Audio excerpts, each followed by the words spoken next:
Hey everyone, I'm working to hit 1,000 subscribers, and I need your help to get there. If you enjoy this content, please hit that subscribe button right now. What if the most surprising move isn't the one you expected, but actually makes more strategic sense than anyone wants to admit? What if the Blue Jays are seeing something the rest of us are missing? A massive report just dropped from one of baseball's most connected insiders that has completely shifted the conversation around Toronto's offseason plans. And this isn't about Kyle Tucker. The implications here are enormous, and the fan base is absolutely divided on what this means for the organization's championship aspirations. Ken Rosenthal just reported that the Toronto Blue Jays are showing serious interest in Alex Bregman, and this goes far beyond the backup plan narrative that emerged during the winter meetings. Team officials have been in recent contact with Bregman's agent, according to sources briefed on the conversations. That's not casual exploration. That's active pursuit of a player who could fundamentally alter Toronto's roster construction for the next several years. Rosenthal specifically notes that while the Blue Jays ideally want to add a left-handed hitter, either the right-handed Bregman or Bichette would fit their defensive alignment better than Tucker or Bellinger, both of whom bat left-handed. This represents a significant development considering how the narrative has evolved over the past week. Just yesterday, Jeff Passan appeared on a radio show and stated he doesn't think the Blue Jays are done and believes they're going to get a big bat. He mentioned they're very much in the mix for Bregman specifically, which caught people off guard given how much attention is focused on Kyle Tucker and re-signing Bichette. Now you have two of baseball's most credible insiders, Passan and Rosenthal, reporting on consecutive days that Bregman represents a real possibility for Toronto. That's not coincidence. That's momentum building around a potential signing. The defensive alignment consideration Rosenthal mentions matters more than people initially realize. Bregman is a legitimately elite defender at third base who just won a Gold Glove with Houston in 2024. His defensive metrics remain strong in 2025 with Boston despite missing time with a quad injury. If you slot Bregman at third base, you can keep Ernie Clement at second, where he's excellent defensively, and Andres Gimenez at shortstop, where he provides Gold Glove caliber defense. Addison Barger moves to right field, where his bat profile's better anyway. That creates arguably the best defensive infield alignment Toronto could realistically assemble, which becomes crucial when you're trying to protect leads in October baseball. Compare that to the alternatives, and you start seeing why the Blue Jays might be prioritizing Bregman more seriously than expected. Kyle Tucker creates an outfield situation where you need to move pieces around or potentially trade Nathan Lukes to clear playing time. Re-signing Bichette keeps a player at shortstop whose defensive metrics have declined significantly over recent seasons. Bregman simply fits the defensive puzzle more cleanly without requiring additional roster manipulation or accepting defensive downgrades at premium positions. Sometimes roster construction is about finding the piece that optimizes everything else, rather than just acquiring the biggest name available. The offensive production from Bregman's 2025 season shouldn't be dismissed despite the narrative that he's declining. He posted a 273, 360, 462 line with 18 home runs and an 822 OPS in his first year outside Houston.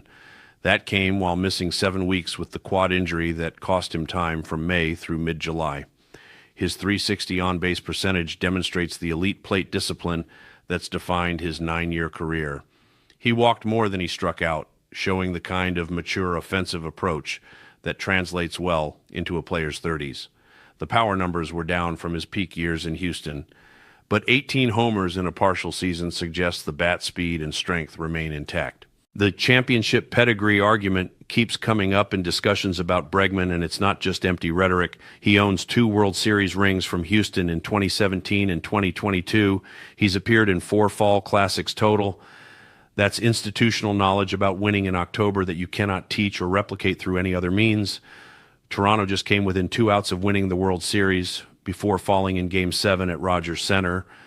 They have a roster that knows how close they are but lacks veterans who've actually finished the job. Bregman brings that championship experience along with the credibility to lead a clubhouse through the pressure that comes with championship expectations. Rosenthal specifically mentions that two of Bregman's former teammates, George Springer and Miles Straw, are already in Toronto's clubhouse. That familiarity matters for both on-field chemistry and off-field comfort during what would be a significant life transition for Bregman and his family. Players talk to each other constantly during free agency, asking about organizational culture, city quality of life, clubhouse dynamics, all the intangibles that influence decisions when multiple teams offer comparable money. Having former teammates who can vouch for Toronto's environment provides an advantage that's difficult to quantify but absolutely impacts recruitment. The age concern with Bregman is legitimate and cannot be ignored. He's 31 years old, entering his age 32 season in 2026. His projected contract sits around 5 years and $160 million, which takes him through age 36. That's the range where decline typically accelerates for position players, especially those whose value includes defensive contributions that erode with age. The question becomes whether his elite plate discipline and professional approach can sustain production even as athleticism diminishes. History suggests that smart hitters who control the strike zone age better than players reliant on pure physical tools. Comparing Bregman to the alternatives reveals interesting trade-offs that explain why Toronto might prefer him despite the age disadvantage. Bichette is 4 years younger and already has organizational familiarity and a relationship with Vladimir Guerrero Jr., but his defensive metrics at shortstop have declined noticeably, and his injury history raises concerns about durability. Kyle Tucker is younger, more athletic, and projects as the better pure hitter going forward, but he'll command a contract exceeding $350 million over 10-plus years, which represents a far larger financial commitment that limits future roster flexibility. The strategic question becomes whether Toronto values defensive optimization and championship experience over youth and ceiling. Bregman provides immediate help at a premium defensive position while costing roughly half what Tucker will command. That financial difference creates flexibility to address other roster needs, extend key players before they reach free agency, or absorb unexpected costs that arise during the season. Championship roster construction isn't always about acquiring the single best player available. Sometimes it's about assembling the most cohesive unit within financial constraints that allows sustained competitiveness. The timing of these reports matters because it suggests something is genuinely developing rather than just media speculation. You don't get Jeff Passan and Ken Rosenthal reporting serious interest on consecutive days unless there's actual substance to Toronto's pursuit. Scott Boras represents Bregman, and Boras has a history of using media strategically to maximize his clients' value.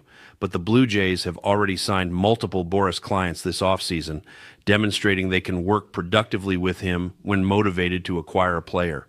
The familiarity between Toronto's front office and Boras could actually facilitate negotiations rather than complicating them. The leverage question is whether these reports serve Toronto's interests by pressuring Tucker and Bichette to make decisions, or whether they serve Boras by creating competition that drives up Bregman's price. Likely, it's some combination of both. The Blue Jays can genuinely be interested in Bregman while also using that interest to motivate other targets. Boras can use Toronto's interest to pressure other teams while his client legitimately considers signing with the Blue Jays. Multiple things can be true simultaneously in free agency negotiations, and trying to determine the single motivation behind any report oversimplifies how these processes actually work. What feels different about this situation compared to previous winners is the clarity from credible insiders that Toronto will add a significant bat.